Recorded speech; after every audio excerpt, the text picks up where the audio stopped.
I'm here to talk about future food technology, which, when you speak in an afternoon session like this, it's always a little bit risky because either someone's stolen your best lines or someone's contradicting what you're about to say. So when I'm talking about future food technology, James, straight off the bat, said 85% of future predictions are incorrect. So no pressure, but I think it does work for me. So just bear with me till the end. So food technology is a really broad subject.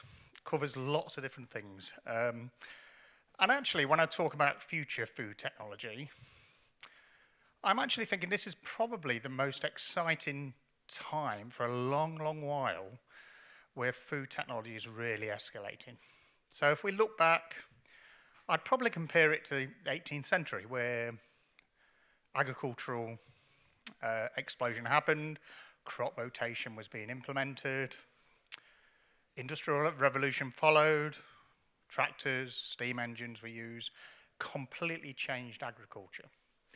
Now you may be asking, well, that's a bit steep, isn't it, Steve, comparing it to such a huge change which happened in the 18th century? Well, actually, when you dig deeper on food technology, this is the modern version of it we're living in now.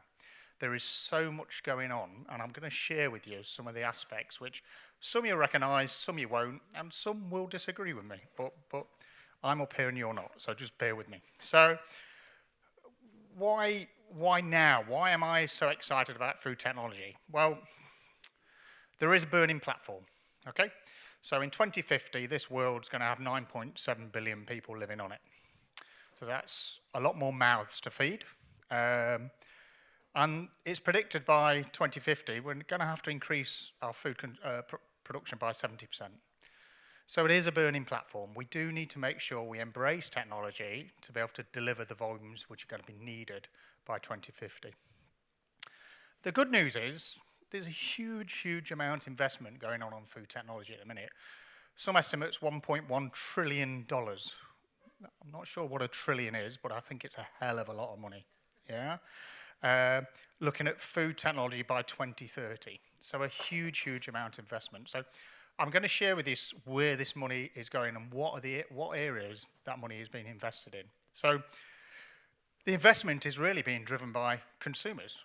So consumers are really driving what industry is looking to deliver. So in a survey, I think it's an FSA survey, 60% of consumers wanted more sustainable food, which drives what businesses deliver.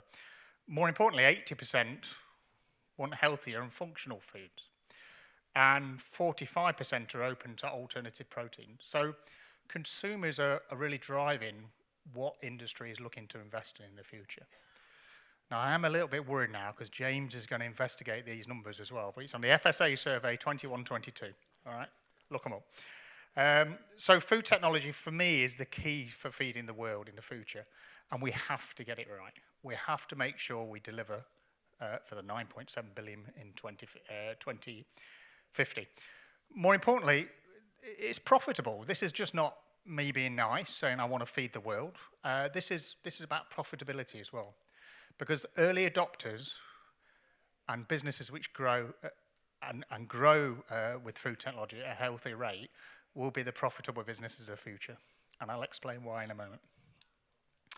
So where is this money going to? So since 2015, 35 billion has been invested in alternative proteins. So when you talk about alternative proteins, most people think of insects.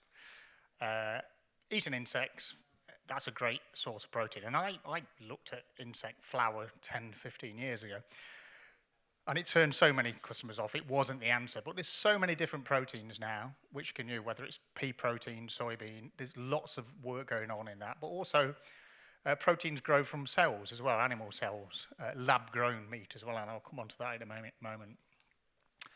22.5 billion is the size of the agri-market by 2028. So huge investment on how we produce food as well. And then 4 billion on food robotics, the size of the market by 2026. So both from an agricultural perspective, from an agri perspective, but also from a protein source perspective, huge amounts are being invested in these areas. And the top three is sustainable agriculture, which I'll discuss in a moment, alt proteins, and AI and automation. So let's just look at agriculture. So when we talk about sustainable agriculture, we talk about using less environmental contaminants on the land. It's making sure we minimize waste, using less water, increasing yields. And then when we talk about smart agriculture, we talk about AI, we talk about the Internet of Things. So the Internet of Things is little gadgets you attach to tractors, fields, anything which can collect data. And that data is then used to make informed decisions. And smart agriculture is about, instead of managing hectares with what you're going to treat the soil with, it's about managing square meters. So you know exactly the soil health at certain aspects within that field. So you can maximize the yields through precision agriculture and smart agriculture. And the Internet of Things, again, lots of jargon, but the Internet of Things is here today. You know, measuring, who would have thought so many years ago you could turn your heating systems and cooling systems on from your phone?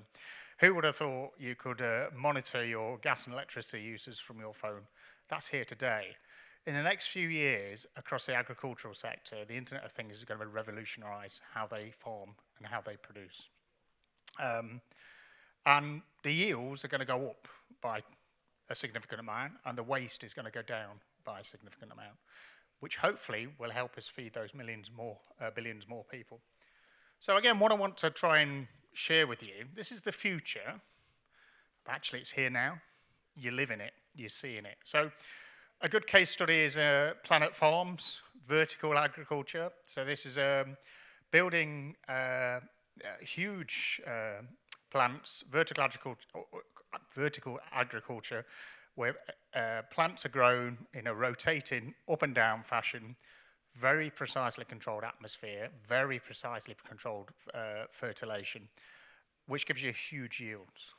Now, this is today in Italy, and Planet Farms are invested in the UK. They're spending 25 million on a new farm in the south, I think, which it should be producing by 2028. So this is here and now. This is producing the food we eat now at a very low cost. On the opposite side, Bowery farming was probably the biggest architecture of AI-driven farming. They were supplying Walmart. They were the poster boys of AI farming and vertical agriculture. Now, I've put caution on the slide is because there is a hell of a lot of money going into this area, but there's always risks. And Bowery actually went bust. They over-leveraged themselves. They built too quickly without the supply base or the customer there. So I think it's quite a good example where people like me will come on stage and talk about the benefits of sustainable farming and food technology, but there's still risks. You've got to do it right. You still need a business plan. You've still got to make sure the customer is there for you. So some examples of today. And then alternative proteins, I've touched on this. So the next billion-dollar market, I think it is. I think it's here. And we talk about different proteins. I've mentioned insect protein, but there's so many different investments now in different protein sources. And the market's projected to hit 162 billion by 2030. And cultivated meat will reduce land use by 99%. So imagine that. If customers will accept it, if it's edible enough and tasty enough and feels like meat, the savings for the planet are huge. So again, this is pretty much here today as well. We've got some good business case studies. So Joy Foods in Italy, plant-based meats, dairy oats, targeting traditional Italian cuisine. So it exists today. And plant-based market in Italy grew by 23% in 2023, still growing. And then there's upside down foods in the US. So this is the first FDA lab-grown chicken allowed across the US.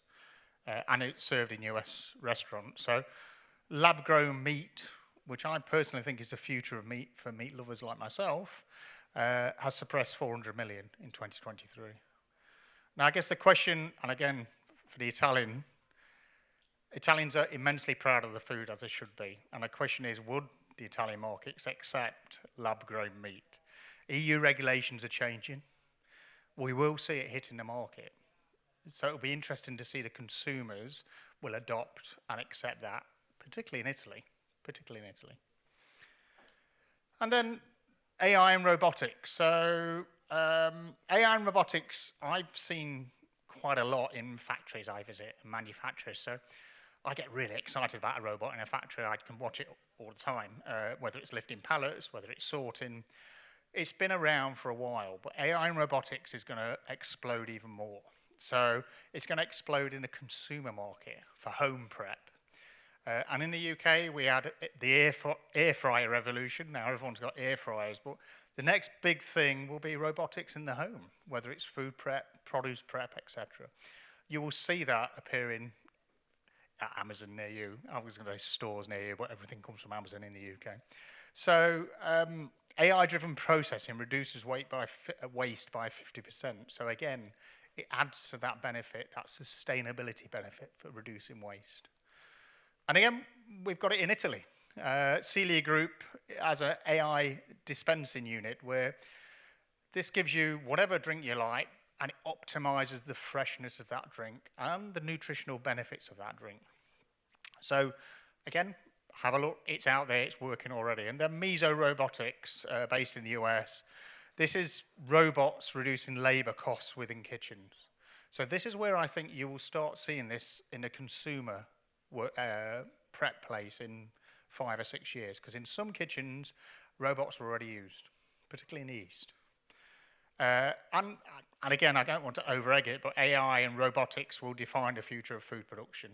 You will see more robots in a food production area than people, which for a quality person like me has its benefits, because you haven't got grubby hands touching food, which is always a good thing, but there are risks as well, because you still need people and skills to make sure we can produce the food we need.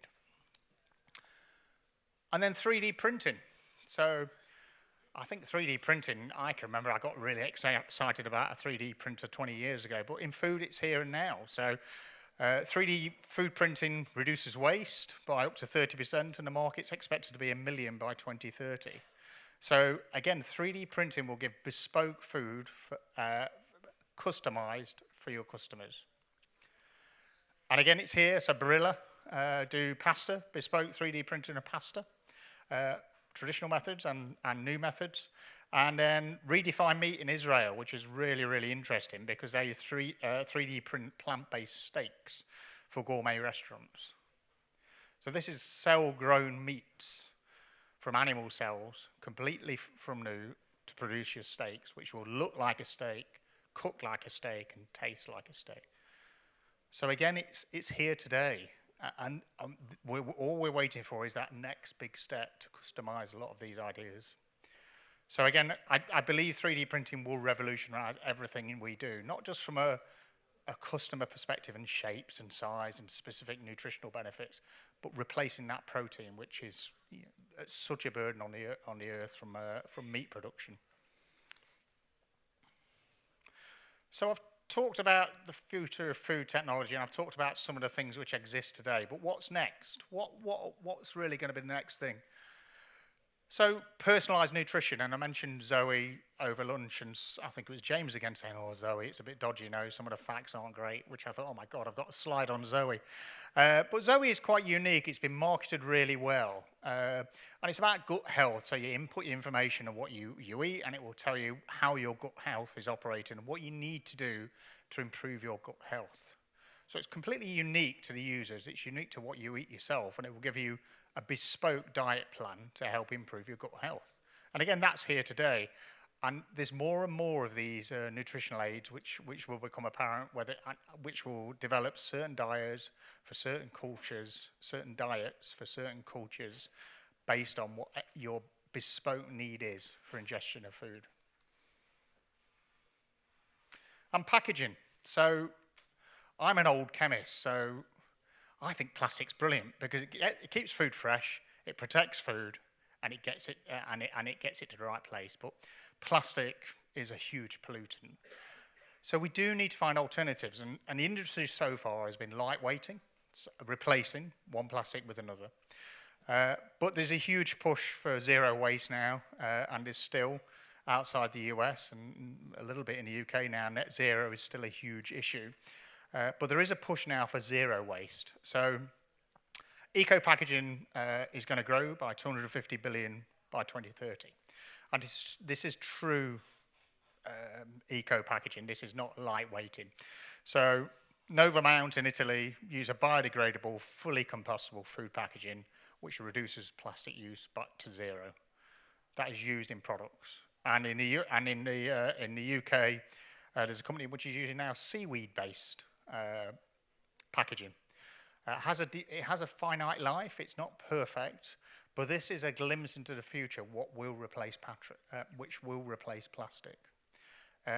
Now, some will say seaweed. Some people eat seaweed. Some people have their diets on seaweed. So you're taking this away from these people who eat it. But again, if you think about what I've talked about before for future food technology, we can grow this seaweed bespoke for this application. So it's not taking away food from individuals. And then retail and delivery. So consumers tell us 67, 68% of consumers want technology-driven, frictionless transactions. Yeah, some people still like going to shops, but a lot of people want it technology-driven and frictionless. So they order it day one, they get it an hour later.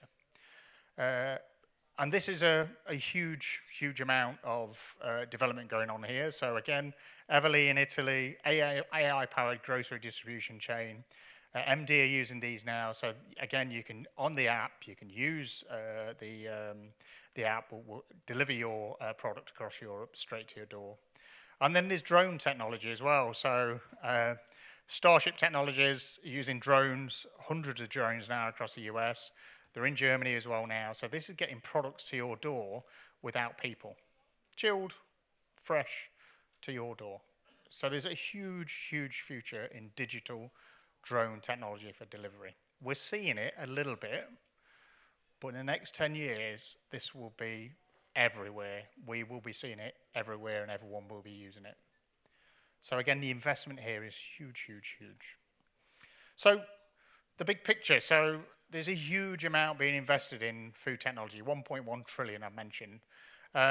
This will give us sustainability, it will give us personalization, and AI will continue to drive industry forward. So it will give us the insights we need to make the right decisions for our own health. So what can food professionals do? How do we embrace this? How do we make sure we're leading edge on this? Well, we all need to invest in what sustainable and tech-driven solutions are. We cannot stand by the sidelines and wait for other people to do it. That, if you do, you won't be profitable, because you've seen already with technology-driven solutions, if you don't get on board first, you will lose. And the best example I give you, it's not in the food industry, but does everyone remember Nokia 3310 phones? I miss my Nokia. It was the best phone I ever had. None of this internet searching. You could text, you could play Snake on it, and you could ring. But no one's got a Nokia phone. There were slow adapters to smartphones. And they're non-exist, well, they do exist, but not as we know it. Also partnership, and from an Atlante perspective, we know we don't have all the knowledge, we know we don't have all the investment, so we're always looking for partners with this to help us understand how we can embrace food technology to make sure we are in the cutting edge. So it's making sure you pick the right partners and placing the right bets, but that's nothing new in business. It's always been about placing the right bets. But from a food technology perspective, again, you need to make sure you're putting your money where you think your business is going to go in the future. And then teams, educate your teams and consumers. So it's okay having a brilliant idea, it's okay having great food tech, but if customers don't want it, you're absolutely wasting your time. So there's a whole education process which consumers need to go through to make sure they understand why they're getting the food, how it's produced, and how they're going to get it. So I think the future is really exciting. I think we're living it now. Yeah, so be excited about it. This is excited Steve, by the way. Because we're living it now. This is the equivalent of the Industrial Revolution in food technology. So Finally, the future is actually now. So are you ready for the challenge as a business? And are you ready to invest in a business as well? Thank you for your time. I'm going to hand over to Elisa. Grazie.